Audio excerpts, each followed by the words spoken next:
Welcome to my channel, KetoMealsAndRecipes.com. Today I'm going to make a very easy, chewy, and super delicious protein cranberry pistachio chocolate chip cookies.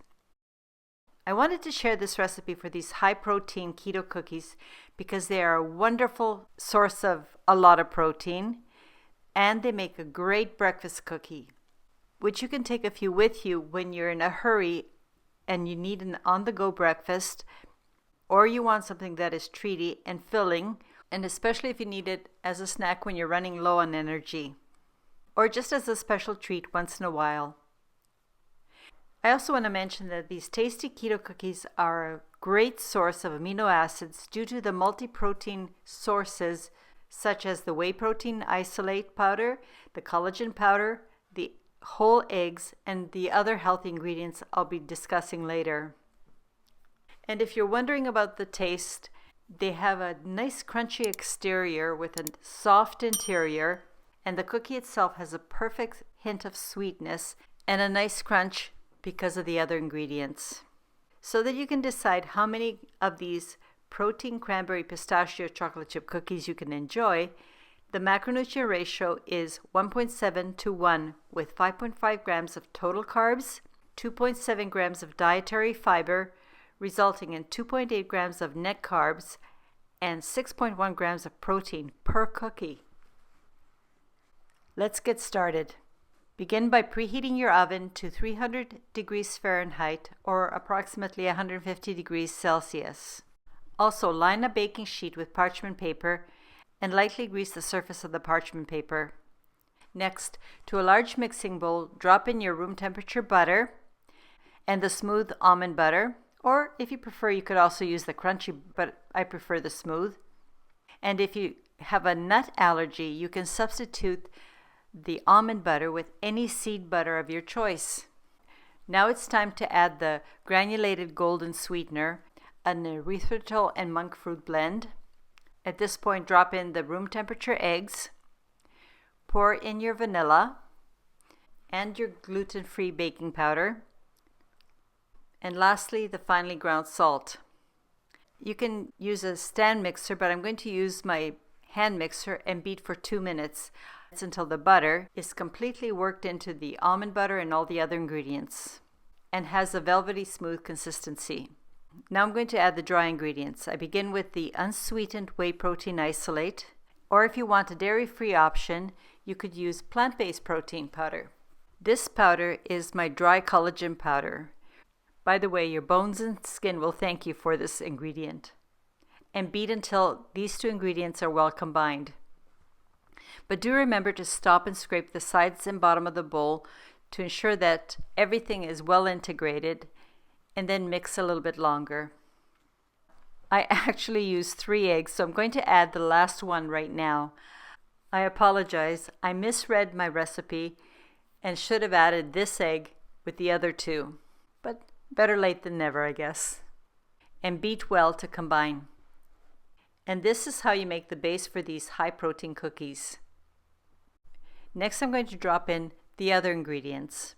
I'm going to first start with my pumpkin seeds. By the way, the pumpkin seeds are not only tasty and add a bit of crunch, but they're also a high protein ingredient. Here are my crushed pistachios, which are also high in protein and a good source of nutrients such as B6, potassium, and are a good source of antioxidants.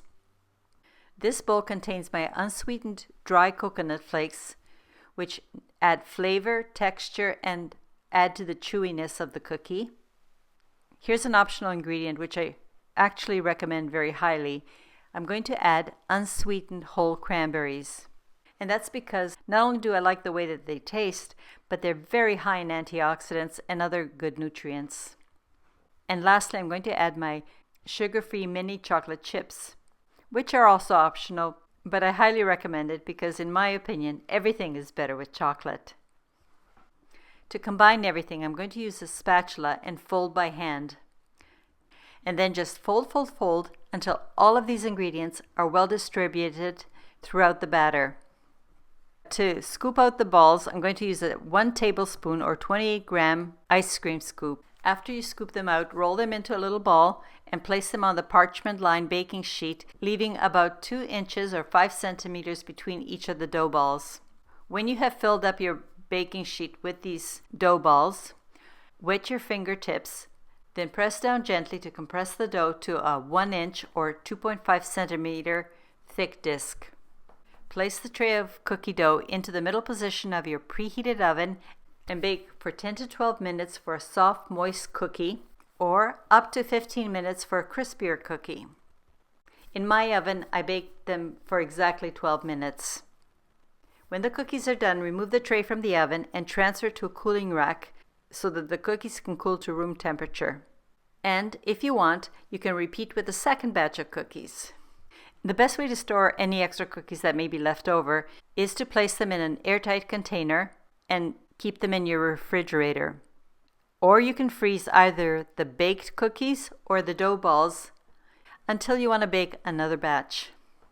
Well, I'm all done for today, so now I'm going to treat myself to one of these amazing cookies and enjoy it with a glass of almond milk. I really like these cookies because these cookies bring back really fond memories. They have a taste and texture similar to Herman cookies, which we would stop at our local bakery and my mom would get me a couple cookies coming home from elementary school. Let me know if you make these cookies and what you think of them. I do hope you will enjoy them as much as I do. Thank you very much for supporting my video and channel by watching all the way to the end. I have one last favor to ask. Please let me know if you are on keto, ketovore, animal-based, or carnivore diet. The reason I'm asking is I want to focus the videos on things that would be useful to you and to your lifestyle. Thank you in advance. Until next time, I hope you have a very happy and healthy day. Cheers!